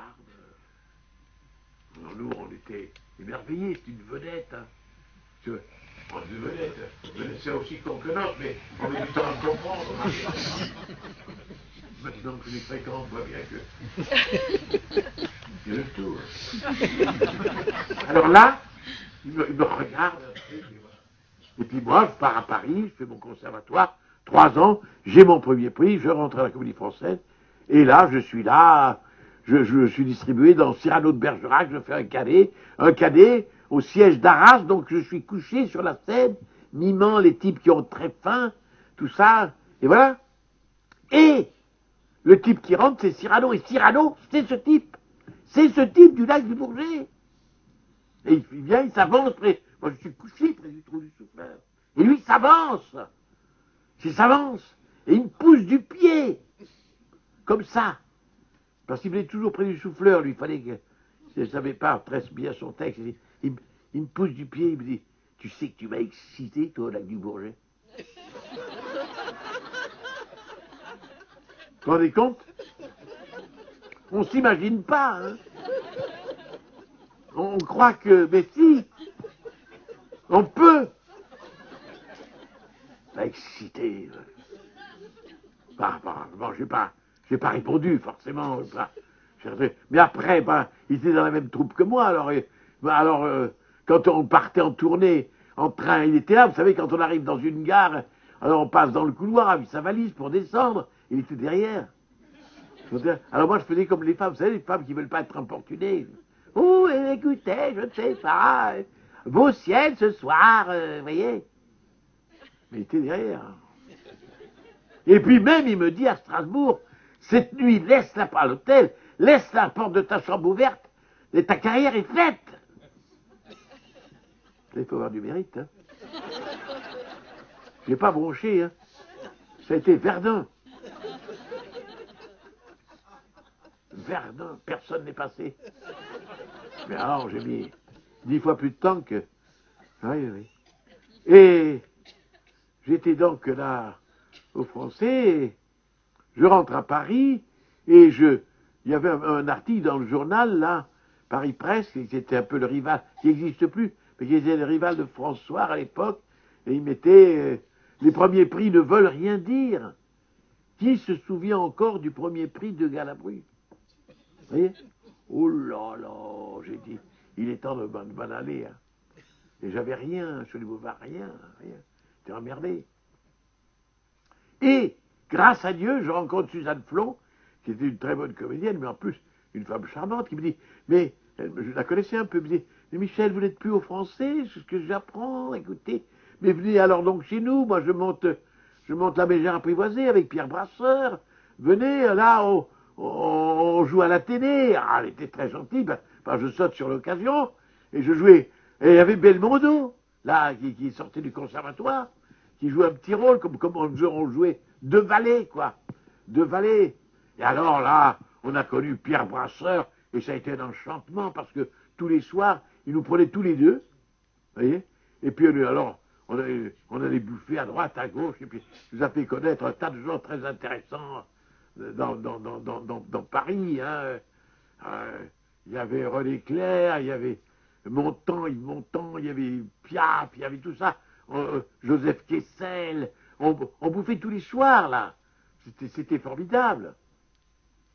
Et même, le pauvre, ça c'est arrivé, le Vasseur, un jour, hein, il rentre chez lui, et il n'y avait plus rien, plus un meuble, plus rien. Sa femme avait tout pris, les comptes en banque étaient vidés. Vous vous rendez compte? Alors, pour se venger, il descend. Alors, elle avait acheté un restaurant avec une gonzesse, là, à Saint-Tropez. Alors, lui, il descend à Saint-Tropez. Hein, il se fait indiquer, soi-disant, le restaurant. Le soir, à 7 heures, là, quand il fait bien chaud, que tout le monde est là. Et au milieu de l'assemblée, vous voyez, il se met, il s'enlève le pantalon. Et il fait ce que vous pensez. J'en regarde, vous vous rendez compte, un type qui arrive, il est en train de bouffer, un type... C'est quand même bizarre. Et le maître d'hôtel arrive, qu'est-ce qui se passe? Alors il explique, ah oui, vous êtes trompé, c'est pas ici, monsieur. Vous voyez, il s'était gouré. Ça l'a fouté mal. Vous voyez, c'était extraordinaire. Hein. C'est gouré complètement. Ça, oui, ça fait rire, mais bon... alors, c'est comme ça. Et alors, Belmondo, c'était très curieux parce que j'étais dans la même loge que lui, il était charmant, c'est un type charmant d'ailleurs. J'étais à la même loge que lui, et je lui dis, écoute, il y a une chose qui est certaine, nous, cette pièce va durer longtemps parce que il y a 2 stars là-dedans, donc ça va rester à l'affiche longtemps, mais nous, on va nous oublier, carrément, on a des petits rôles. Il faudrait faire quelque chose, il faudrait préparer un texte pour faire du cabaret. Il y avait aussi Depardieu qui devait jouer un petit rôle. Et ma femme était extraordinaire parce qu'elle me dit, en voyant Belmondo, elle me dit, regarde ce type, regarde bien ce type. Dans 2 ans, c'est la plus grande vedette en France. Comment elle savait ça, hein? Puis après, elle voit Depardieu, elle dit, oh, celui-là, ça va être une grosse vedette. Et ça. Alors moi je dis, et moi, toi?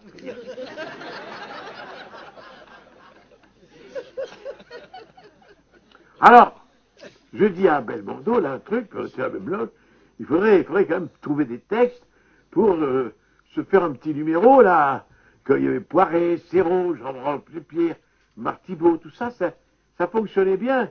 Je dis, on va répéter ça, ça va marcher comme ça. Mais je lui dis, est-ce que demain tu peux venir travailler?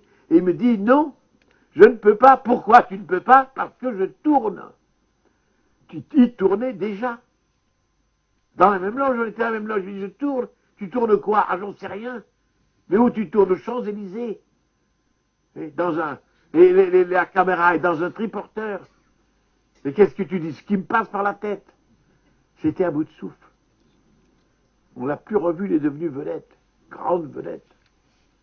Vous voyez ce que c'est sûr? Donc, alors moi, c'est la BGA posé, c'est arrêté.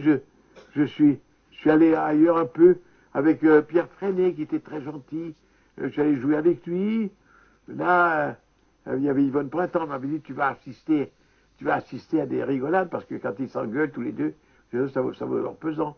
Et je voyais rien. Ah, mais non, je vois toujours rien. Quand un jour, alors, à la fin de la représentation, nous montons les escaliers qui montent aux loges. Et Yvonne Printemps était dans la loge, là-bas, chez elle. Et on entend le truc, je dis, quel con, mais quel sale con! C'était Yvonne Printemps. Et Freddy me dit, ça peut vous étonner, mon cher Galabouille, Mais moi, j'entends mon chéri, vous voyez? Voilà, il faisait des coups comme ça. Et alors, comment faire du cinéma? C'est pas facile. Le théâtre, on passe des auditions. Si on plaît, ça va. Mais au cinéma, il n'y a rien. Il n'y a rien. On ne peut pas. Alors, c'est très difficile. Il faut attendre le hasard, la chance. Et moi, brusquement, j'ai un coup dur, j'ai un coup formidable parce que ma femme veut absolument aller à Saint-Tropez. Moi, ça m'emmerdait, mais parce que c'est faisait factice, tous ces types avec la veste sur le bord sur leurs épaules, là. Elle me dit, allez, allez. Alors on part à Saint-Tropez et on couchait à la Ponche, un hôtel, là. Et le lendemain matin, en ouvrant la fenêtre et les volets, je vois des types, là, sur la terrasse. La mer était bleue, c'était magnifique. Ils étaient là en train de prendre leur petit déjeuner. Vous voyez? Ils étaient autour. Et il y a un type qui disait, alors, je prends 2 Funès et après je veux des ringards. Parce que moi je ne veux pas les payer. Mais bien entendu, des ringards. Je dis à ma femme, je retourne, les types qui vont être pris là, c'était moi. Donc en effet, j'arrive à Paris, on me convoque à la maison. En général, quand on a une maison de production, on ne reçoit même pas. Envoyez une photo, on se fout de votre gueule, là. Un truc, on me dit, tenez, voilà le manuscrit, demain vous partez, vous prenez le train pour Saint-Tropez. Je prends le train et je me trouve sur le lendemain, sur la plage de Saint-Tropez, avec des filles toutes nues. C'était des filles qui étaient des figurantes de Nice, très jolies, très jolies. Très jolies femmes. Alors je les regardais, bien entendu. Qu'est-ce que vous voulez faire? Ne pas regarder. Et De Funès me fait ah, hein, tu peux pas t'empêcher de regarder, hein. Et gna gna gna gna gna gna. J'ai dit, Louis, je fais pas de mal. Je regarde, moi, dans une pâtisserie, à la vitrine, je regarde du millefeuille. Je n'ai pas obligé que je le bouffe. Je regarde. Ah, il me fait millefeuille, millefeuille. Et en effet, quelques temps plus tard, on tournait là dans un grand hôtel, un peu plus loin, et on était dans le parc de l'hôtel. Il y avait une grande allée au milieu. De Funès était de l'autre côté, qui jouait, il lisait un journal. Moi, j'étais là, comme ça, assis. Et brusquement, on appelle les figurantes, là. Et elles partent, elles passent. Et je vois Louis qui regarde. Il regarde. Je le vois qui fait ça. Et il voit que je le vois. Il me dit, qu'est-ce qu'il y a comme millefeuille, hein? Il était très gêné. Il s'est rattrapé comme il a pu, hein. Oui. Alors après, j'ai une deuxième chance, c'est que je rentre à Paris et on me dit, ah, M. Fernandel a demandé, parce que celui qui donne la réplique, là, à la radio, il faisait des sketchs à la radio, n'est pas là, il faudrait que je vais le remplacer. Pas plus tôt, je dis 2-3 mots, il me dit, mais vous êtes du Midi? C'est drôle, ce type qui ne voyait que des gens du Midi, on aurait dit qu'il voyait les Esquimaux, hein. Vous êtes du Midi? Oui, vous ferez mon prochain film. Oh, j'ai dit, cause toujours, il te dit une connerie. Enfin, pas du tout, pas du tout. Le producteur me dit, voilà, M. Fernandel a dit que lui et vous faites un film. J'ai été convoqué, alors, à Aix-les-Bains. Là, d'ailleurs, il y avait Arletty. Arletty qui avait des ennuis à l'occupation, à la fin. Occupation, parce qu'elle avait eu un amant allemand. Puis il n'y avait rien de vrai, ça n'avait rien de politique, ni de truc, mais c'était allemand. C'était pas le moment, quoi. Alors, elle avait eu ce truc, et le président au tribunal lui disait, quand même vous, mademoiselle Arletty, hein, une cœur française, une française comme vous, un cœur de française, allez avec un Allemand. Elle a répondu, mon cœur est français, mais mon cul est international, vous voyez. Elle est sortie comme ça. Et alors là, on tourne, heureusement, il pleuvait. Vous savez que quand il fait mauvais, qu'il pleut, c'est bien, parce que on est payé sans rien faire. Ça peut durer une semaine. On est payé pendant une semaine. On fait rien. On regarde, on prend un air navré devant le producteur. On est désolé, mais... Vous voyez? Et Fernandel me dit... Je vous préviens qu'à partir du 2 décembre, je suis en dépassement. Alors ça fait 3 briques par jour. Alors Galabru, moi je pleure. Et il pleurait devant le producteur et il avait une tête réjouie devant moi, vous voyez. Parce que ce Fernandel était très curieux. Ce Fernandel est un très grand comique, comme on en fait tous les 5 ans ou 6 ans, parce que c'était vraiment, c'était une espèce de comédie, un monstre sacré, un type très, très spécial. Mais il était naïf, c'est curieux, il était naïf. D'ailleurs, que cette naïveté qu'ont les Marseillais, c'est curieux que dans la ville de Marseille, c'est spécial. Les gens sont... D'ailleurs, Marcel Pagnol a parfaitement chopé ça dans ses Marius et tout ça. Il a parfaitement chopé l'esprit de ces gens-là, n'est-ce pas, les farces comme ça. Alors, d'ailleurs, il faut vous dire que le public marseillais est très embêtant parce que les artistes de variété ont peur quand ils vont là-bas parce qu'il y a des réflexions qui fusent. Hein. On dit, voilà, mademoiselle, comment elle s'appelle, merde, mademoiselle, il n'est pas là. Mademoiselle Clara Tambour. Mademoiselle Clara Tambour. Oui, alors, il y a d'abord mademoiselle, je sais pas quoi. Non, mademoiselle, je sais pas. Il n'est pas là, le souffleur. Vous cherchez, mais je vous ai payé pour ça. Il faut suivre. Hein. C'est curieux quand même. C'est un type, vous comprenez. Moi, je veux pas faire le désagréable. Mais c'est un type. C'est avec.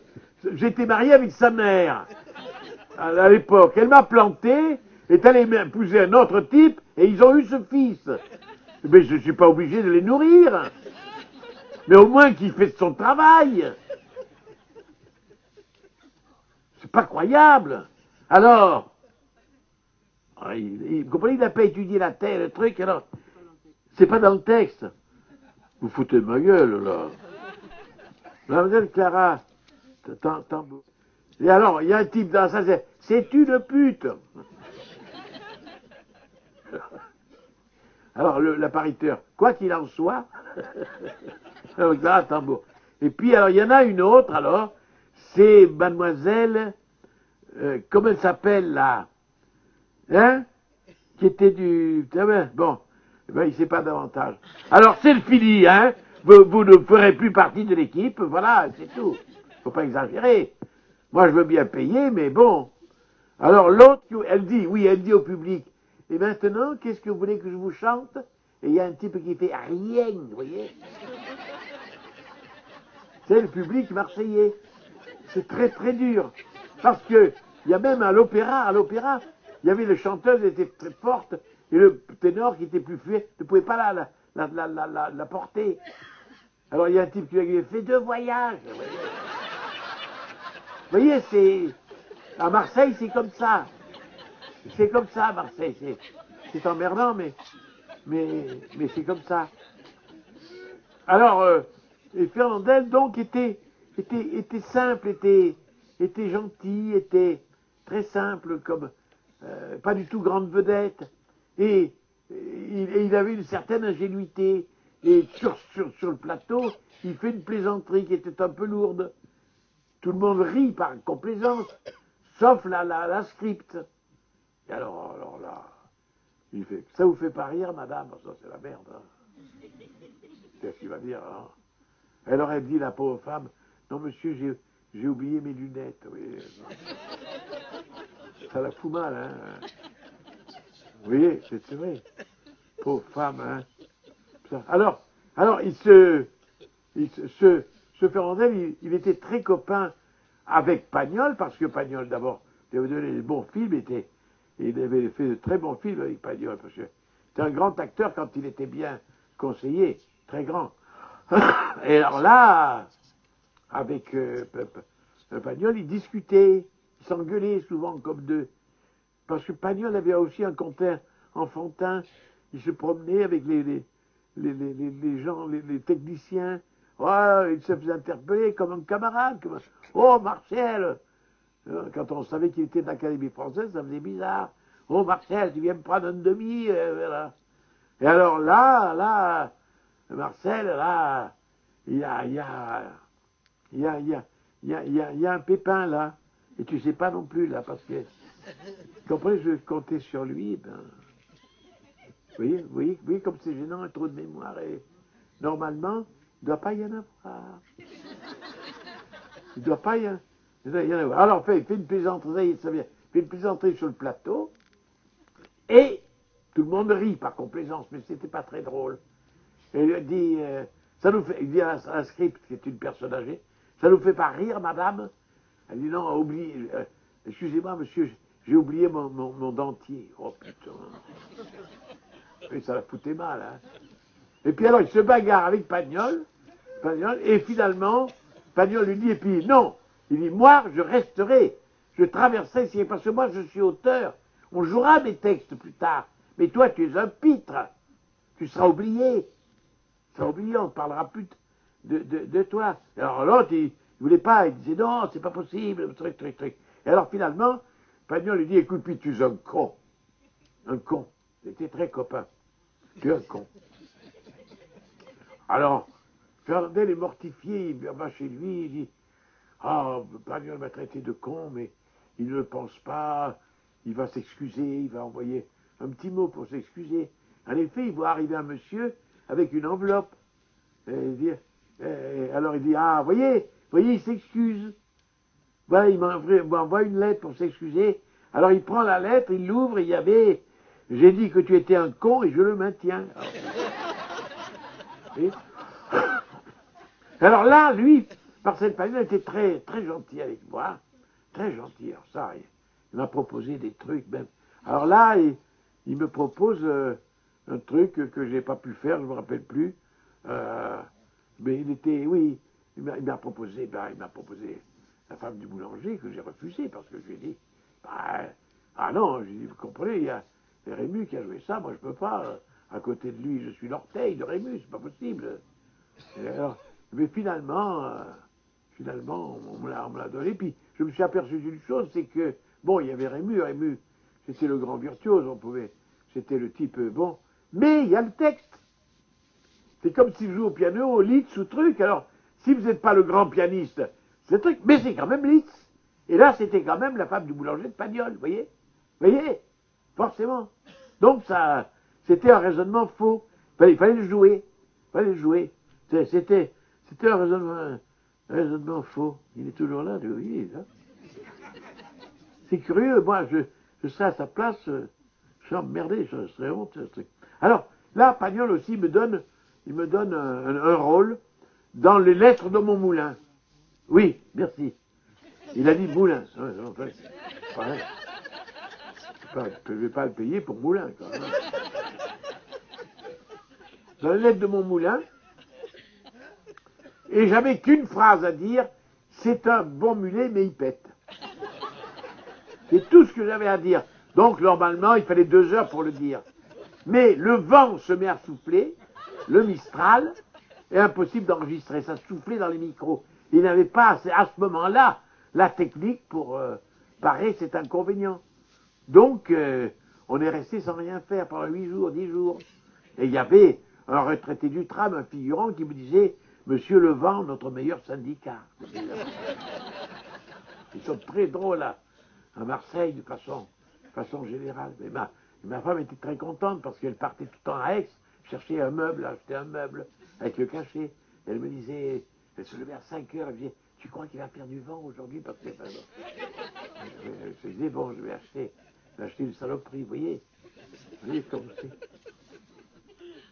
Bon, alors, là, je suis resté 10 jours, et puis je ne sais plus ce que j'ai fait à ce moment-là, et toi non plus d'ailleurs, hein. Je ne sais pas du tout ce que je vais faire. Je ne sais pas qu'est-ce qu'il y a après, tu sais pas? Hein? Il rigole en plus, là. C'est ça qui est extraordinaire. Il rigole. Oui, alors, Oui, alors là, bon, je commençais à tourner grâce à ça. Je tourne. Alors, les gens s'imaginent, ils me disent souvent, oh, quand ils ont assisté à un film drôle, qu'est-ce que vous avez dû vous amuser? Eh ben non, on s'amuse pas. Quand on vous met sur un toit en pyjama, hein, on va frôler le bord, vous avez plutôt le vertige. Hein. Quand on vous met dans un scaphandre qui prend l'eau, au lieu qu'il y ait un scaphandre artificiel, vous rigolez pas, vous comprenez? Au contraire, vous avez peur. C'est ça. Et moi, c'est ce qui est arrivé. On me met dans les orties pendant 8 jours. Vous pensez, je me suis tordu de rire, hein. Tordu de rire. Et alors, le cinéma, c'est particulier. Je me rappelle, là, j'avais un truc qui était très curieux, oui. D'abord, je vais vous dire que j'étais, comment il s'appelait, là? Hein? Ouais, Hugo Tognat. Tu les stropis, tu dis Torniasi, c'est Tognasi. Hugo Tognasi. Alors, je devais, pendant 3 heures, on me maquille, vous voyez? On me met des seins, des trucs, on me déguise en femme. Et il fallait que j'allais rouler une galoche à Tognasi. Moi, au bout de 3 heures de maquillage, tout ça, je finis par me trouver pas mal. Vous comprenez? Alors je m'approche, les lèvres goulues, et il dit « Ah, quelle horreur !» Ça, c'est la merde, hein? Quelle horreur! C'est terrible d'être rejeté comme ça, hein? C'est malheureux, hein? Enfin, bon, et puis, alors il y a des choses au cinéma qui sont drôles parce que, vous savez, Georges Desgrières, qui jouait, comment ça s'appelle, hein? Arsène Lupin? Oui, mais ça interview que tu le dises parce que tout le monde l'a dit avant toi, alors. Alors Arsène Lupin, il joue Arsène Lupin, et il tournait à 150 km de Paris. Ça, c'est la maquilleuse qui me l'a raconté. Et la maquilleuse s'aperçoit qu'elle a oublié sa moustache à Paris. Donc, il faut qu'elle aille faire 150 km pour chercher la moustache, 150 km pour revenir. Ça fait 300. Autant dire que la journée est bouffée. Alors, elle ne sait pas que faire. Alors, elle se coupe des trucs de son minet. Et on les lui met sous le nez à Desgrières. Toute la journée, il faisait le beau, tout le monde se fendait la gueule parce que tout le monde le savait. Ça s'était répandu. Vous voyez? C'est drôle, ces trucs-là. Ah, et oui. Pauvre, quand même, insensé, ce truc-là. Insensé. Et puis alors après, qu'est-ce qui se passe? Mais je sais pas. Alors,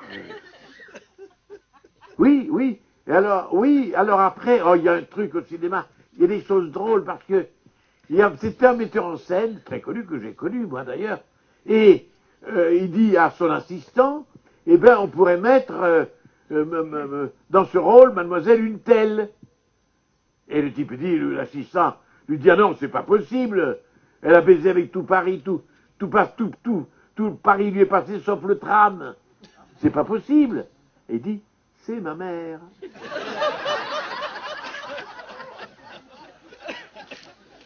Le type est effrayé. Mais c'est une histoire vraie, vous pensez bien que c'est pas inventé. C'est vrai? Le type est effrayé, il part, il sait plus où il était. Il rencontre un monsieur, il dit, il veut se confier à quelqu'un, je viens de faire une bourde terrible. Tout le monde lui est passé. Après, ouais, c'est vrai, c'est ma femme. C'est une histoire vraie. On n'a plus jamais revu le type au cinéma. Jamais. Vous voyez? Et alors aussi, c'est très long le cinéma, vous voyez, parce que pour dire une phrase, ça peut durer une matinée, une journée. On ne sait pas pourquoi. Parce que vous avez savonné, comme ils disent, vous voyez. C'est terrible parce que si vous savonnez, comme on dit, c'est-à-dire vous glissez sur un mot, au lieu de dire savon, vous dites sabon. Alors après, il faut recommencer, tu as savonné. Ça a l'air de rien, mais vous êtes hanté par ça. Donc vous allez refaire sabon. Merde, non, dit le truc, recommençons. Ça, quoi? Ah, non! Vous voyez? Ça dure des heures. Et là, alors là, ça devient bien un peu emmerdant parce on a une peur, on a peur de se tromper encore une fois et d'agacer les gens et les minutes de cinéma coûtent cher, vous êtes le producteur, tout ça, et ça. Et puis alors, là, un jour, c'est drôle, j'avais à dire à une fille qui n'était pas belle, mais c'était un film plutôt comique. J'avais dit, vous savez, Marguerite, que je vous aime, vous voyez. Il fallait que je dise, vous savez, Marguerite, que je vous aime, et pendant ce temps, je trempais un croissant dans le café au lait, vous voyez, et je devais le mettre à ma bouche. Vous savez, le truc que je vous aime. Et je savonnais, je dis, vous savez, Marguerite, que... Alors chaque fois, il fallait recommencer, mais chaque fois, en recommençant, il fallait changer de croissant. Vous savez, Marguerite, que je vous aime, paf, croissant, manger, paf. Au 10e coup, 10 croissants, vous n'en pouvez plus, hein. À la fin, vous avez envie de dire, vous savez, Marguerite, je vous emmerde. Je vous emmerde. Parce que, évidemment, c'est terrible. C'est terrible d'avoir à dire ça comme ça. Alors, vous rentrez chez vous. En plus, c'est marrant parce que vous rentrez chez vous et votre femme me dit, ah, tu ne me dis jamais je t'aime. Eh ben merde. Vous comprenez, il y a un moment, on a beau être gentil, on est exaspéré. On sait plus que faire. Les gens se rendent pas compte, quand même. C'est bizarre. Et puis alors, quand vous savez ce qui m'est arrivé aussi, hein, me sert des œufs au plat, hein. Je vais chez moi, qu'est-ce qui a bouffé des œufs au plat? J'en avais bouffé 10. Et elle me faut encore des œufs au plat le soir. Vous voyez? J'aurais brisé. J'en pouvais plus. Des œufs au plat. J'en pouvais plus. Vous voyez un peu ce qui arrive, souvent d'ailleurs, dans ce genre de truc. Et aussi, la chose que je ne suis pas habitué, c'est parce que moi j'ai un emploi, vous voyez mon physique, quoi, je ne peux pas jouer. Je ne peux pas jouer malheureusement les jeunes premiers, vous comprenez. Je ne peux pas jouer les jeunes premiers. Et alors, là, j'étais très embêté parce que il fallait que pour une fois, je ne sais pas pourquoi, il fallait que je roule une pelle à la jeune première qui était une star américaine, c'est assez rare, qui venait directement de Hollywood. Pourquoi? Peut-être des choses, des accords de cinéma. S'il y avait cette femme-là, on pouvait vendre le truc aux États-Unis, je ne sais pas. Il y avait une combine. Donc elle était là, et je devais... Et alors moi j'étais très intimidé parce que d'abord elle me regardait comme une crotte de chien. Elle ne me regardait pas cette femme, hein. Je me disais, oh là là là là là là. Ah, alors le temps passé, on m'a dit ça 8 jours avant. Ça va très vite, 7 jours, 6 jours, 5 jours, 3 jours. Ah, j'approchais. Alors enfin, paf, ça y est. Alors, je me fais comme je peux, je lui plaque un truc et le metteur en scène, non, il faut mettre la langue. Ah bon? Mais oui, tu sais pas, ça fait plus de 10 ans qu'on met la langue, alors où tu en es? Hein? Alors je mets la langue, et là, à ce moment-là, j'ai comme, c'est très curieux, j'ai comme une sensation bizarre, une espèce de boule au bout de la langue. Je me dis, qu'est-ce que c'est? Merde, qu'est-ce que c'est? Ça y est, je lui ai pété une dent. Ça va me coûter très cher parce que elle est à Hollywood, elle va avoir un dentiste là-bas. C'est pas donné là-bas, hein. Oh là là. Alors je ramène le truc, je la perds en route, la boule. Je la retrouvais pas. Elle me faisait mes yeux, la bonne femme, elle disait, mais qu'est-ce qui trafique? Avec sa langue, il commence à m'emmerder. Ouais. Et je rachote, je rattrape l'objet, et je l'amène, et je l'amène, et je l'amène, et je l'amène, et je l'amène. C'était une cacahuète. J'avais beaucoup. Merci beaucoup.